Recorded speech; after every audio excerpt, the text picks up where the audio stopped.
Yes hello welcome students to my channel biology classes. और मैं हूं डॉक्टर जुबैर। आज 12th क्लास का पहला लेक्चर आप लोग के लिए रहेगा। स्टार्टिंग है, इंट्रोडक्टरी क्लास है ये आपके लोग के लिए। और सबसे पहले जैसे कि आपके बायोलॉजी में पहला चैप्टर है रिप्रोडक्शन इन ऑर्गेनिज्म, तो उसके बारे में मैं आपसे कुछ बातें करने वाला हूं। और आप लोगों को बता दूं कि मैंने जो अपने चैनल का नाम बायोलॉजी क्लासेस रखा है वो एक्चुअली में लिया गया है लैटिन से, लैटिन लैंग्वेज से लिया गया है। बायोलॉजिया क्लासेस का मतलब होता है इंग्लिश में बायोलॉजी क्लासेस, तो इसलिए कंफ्यूजन ना रखें। और मुझे कुछ अलग नाम चाहिए था, तो इसलिए मैंने इसको बायोलॉजिया क्लासेस के नाम से रखा। आप लोग से रिलेटेड है, आप ही लोग के लिए चैनल है बेटा। तो स्टार्ट करते हैं, ठीक है। तो आप लोग ने रिप्रोडक्शन के बारे में क्लास 10th के बारे में भी पढ़ा है, और 12th में भी कुछ जगहों पर रिप्रोडक्शन की बात आई थी लिविंग बर्ड के अंदर फर्स्ट चैप्टर में। तो रिप्रोडक्शन में आप जानते हैं कि इसको हिंदी में प्रजनन के नाम से भी जाना जाता है, and it's a natural process, पूरी तरीके से नेचुरल है। और एक्चुअल में अब इसके बारे में मैं बताने जा रहा हूँ। कुछ लाइंस लिखी हैं, पहले वो मैं आपको एक्सप्लेन कर दूं, ठीक है। तो देखिए क्या होता है रिप्रोडक्शन के बारे में। तो बायोलॉजिकल प्रोसेस होता है ये, ठीक है। तो इसे biological process of formation of new of springs from the pre existing organism. तो बच्चों ये आपको याद रखना है कि रिप्रोडक्शन में अगर कोई पूछे कि भाई वो डिफाइन रिप्रोडक्शन, तो रिप्रोडक्शन क्या होता है उसे डिफाइन करो, तो आप क्या बताओगे कि ये एक बायोलॉजिकल प्रोसेस है, ठीक है ना। कैसा है ये बायोलॉजिकल प्रोसेस? बायोलॉजिकल यानी कि टोटली जैविक प्रक्रिया होती है। ये पाई जाती है सिर्फ और सिर्फ लिविंग ऑर्गेनिज्म के अंदर। अब चाहे वो आपके प्लांट्स हो, एनिमल्स हो, ठीक है, प्रोकैरियोट्स हो, ठीक है, या फिर यूनिसेलुलर यूकैरियोट्स हो, सभी के अंदर ये प्रक्रिया आपको प्रोसेस देखने को मिलता है, ठीक है। और किस लिए रेस्पॉन्सिबल है? For the formation of new of springs, ठीक है। तो ये रेस्पॉन्सिबल किस लिए है? वो है रेस्पॉन्सिबल नए ऑर्गेनिज्म को प्रोड्यूस करने के लिए। कौन? रिप्रोडक्शन, ठीक है। और कहां से रिप्रोड्यूस होंगे? From the pre existing organism, यानी कि जो पहले से ही ऑर्गेनिज्म रह रहे हैं उनसे ही नए ऑर्गेनिज्म या नए ऑफ स्प्रिंग पैदा होंगे। यानी कि जो पेरेंट सेल है उनसे डॉटर सेल्स का फॉर्मेशन होगा, ठीक है। कई एग्जाम्पल्स आपको देखने को मिल जाते हैं, और इसमें बैक्टीरिया से लेकर के आप वायरस को भी देख सकते हो, प्रोटोजोन्स को भी देख सकते हो। प्लांट्स के अंदर भी आपको यही देखने को मिलेगा, ठीक है। और ह्यूमंस में भी आपको, एनिमल्स में, ह्यूमंस में, सभी के अंदर आपको ये प्रोसेस देखने को कॉमनली मिलेगा।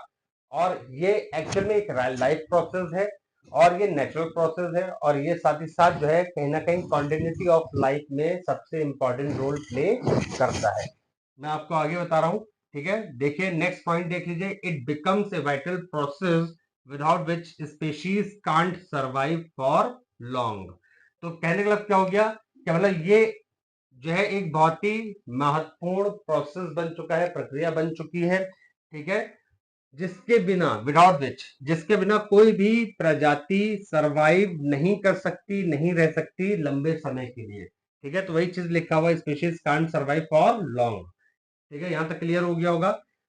It ensures the continuity of the species generation after generation. तो ये पॉइंट आप लोग के लिए और भी इंपॉर्टेंट है कि एक्चुअल में जो रिप्रोडक्शन प्रोसेस है वो लगातार पीढ़ी दर पीढ़ी जो है रेस्पॉन्सिबल है किसके लिए? कंटिन्यूटी ऑफ लाइफ के लिए। क्योंकि देखिए एक चीज, जितने भी लिविंग ऑर्गेनिज्म लाखों करोड़ों साल से, जैसे बैक्टीरिया वगैरह आप देख ही रहे हैं, ऑर्गेनिज्म में सबसे पुराने माने गए हैं वायरस हो गए, ठीक है। फिर ह्यूमंस वगैरह आए, एनिमल्स वगैरह आए।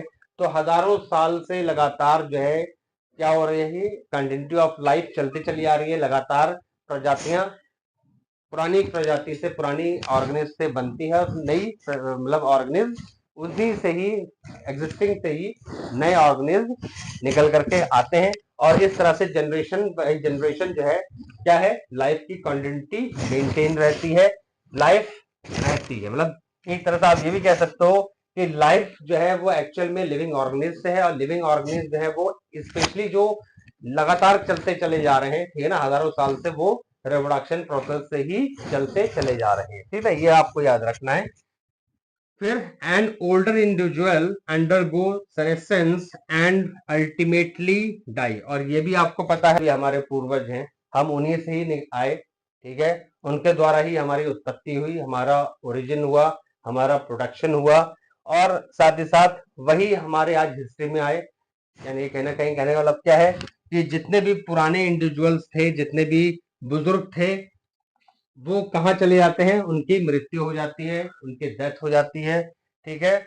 और यही चीजें आपको नेचुरली अपने आसपास सराउंडिंग में देखने को भी मिलता है। जितने भी हमारे पेरेंट्स हैं या हमारे ग्रैंड फादर हैं या फोर फादर्स जितने भी हमारे देखे जाएं, ठीक ना, तो आप लोग कहीं ना कहीं एग्जाम्पल देखते हैं। जैसे कि एक बच्चा है, बच्चा जब पैदा होता है, फिर वो एडोलेसेंस में आता है, फिर एडल्ट बनता है, फिर उसके बाद मिड एज में पहुंचता है, मिड एज के बाद फिर ओल्ड एज में जाता है, ठीक है। इस बीच भाई हमारी फैमिली में आप देख लिया, हमारे भी माँ बाप थे, हम उनसे आए, हमारे बाद हमारे बच्चे हैं, और उनके बाद उनके बच्चे, तो मतलब ये एक तरह से इट्स नेचुरल, ठीक, इट्स ऑल नेचुरल, और ये बिकॉज ऑफ रिप्रोडक्शन है, नेचुरल प्रोसेस है, कुदरतन जो है कंटिन्यूटी ऑफ लाइफ इसी प्रोसेस के थ्रू चलती चली जाती है हर एक लिविंग ऑर्गेनिज्म में, ये आपको याद रखना है। चलिए अच्छा, अब देखते हैं इसके लिए लाइफ स्पैन क्या होता है, इसको हिंदी में बोलते हैं जीवन काल, ठीक है। जीवन काल जैसा भी मैंने ऊपर के लाइन में आपको समझाया बेटा कि जीवन काल क्या हो गया, सिंस बर्थ टिल डेथ, ठीक है। तो सिंस बर्थ से लेकर के डेथ तक का जो पूरा टाइम है, ठीक है, जिसमें एक इंडिविजुअल, एक ऑर्गेनिज्म अपनी लाइफ को जीता है, ठीक है। कई प्रोसेसेस साथ में उसके होते हैं, ग्रोथ डेवलपमेंट देखा जाएगा, रिप्रोडक्शन देखा जाएगा, ठीक है, साथ ही साथ कॉन्शियसनेस भी आ गई उसी के अंदर, ठीक है। तो ये सारे प्रोसेसेस कहीं ना कहीं उसकी पूरी लाइफ स्पैन के अंदर चलता है। तो इसको हम हिंदी में बोलते हैं जीवन काल, इंग्लिश में आप देख लीजिए, मैं पढ़ने जा रहा हूँ फिर और थोड़ा समझाता हूँ आपको उसके बारे में। तो period from birth to the natural death, यही बात आपको मैंने बताया, सिंस बर्थ टिल डेथ, ये मैंने पॉइंट आपको पहले ही बता दिया था, ऑफ एन ऑर्गेनिज्म। तो ये पूरा का पूरा एक जीवन काल हो गया, ठीक है। अब life span of organism varies from few days, ठीक है, बटरफ्लाई का है 1 to 2 weeks to 1000 of years, banyan tree example दे रखा है। तो कहने का मतलब क्या है कि कुछ मतलब ये वेरी करता है, मतलब डिफरेंट होता है डिफरेंट ऑर्गेनिज्म में, ठीक है। कुछ की जो लाइफ स्पैन होती है, जो जीवन काल होता है, वो मैक्सिमम क्या होता है 1 से 2 हफ्ते, यानी कि इन्हीं के अंदर पूरा ये क्या होगा, मतलब प्यूपा में आएंगे, फिर उसके बाद वो मतलब डेवलपमेंट उनका फर्दर होगा, एडल्ट में पहुंचेंगे, और उसके बाद फिर कहीं ना कहीं उनकी डेथ हो जाएगी। ये पूरा जीवन काल उनका 2 हफ्ते के अंदर अंदर सिमट के खत्म हो जाता है, मतलब जो ऑर्गेनिज्म आया 2 हफ्ते पहले वो 2 हफ्ते के अंदर खत्म होके चला गया, ठीक।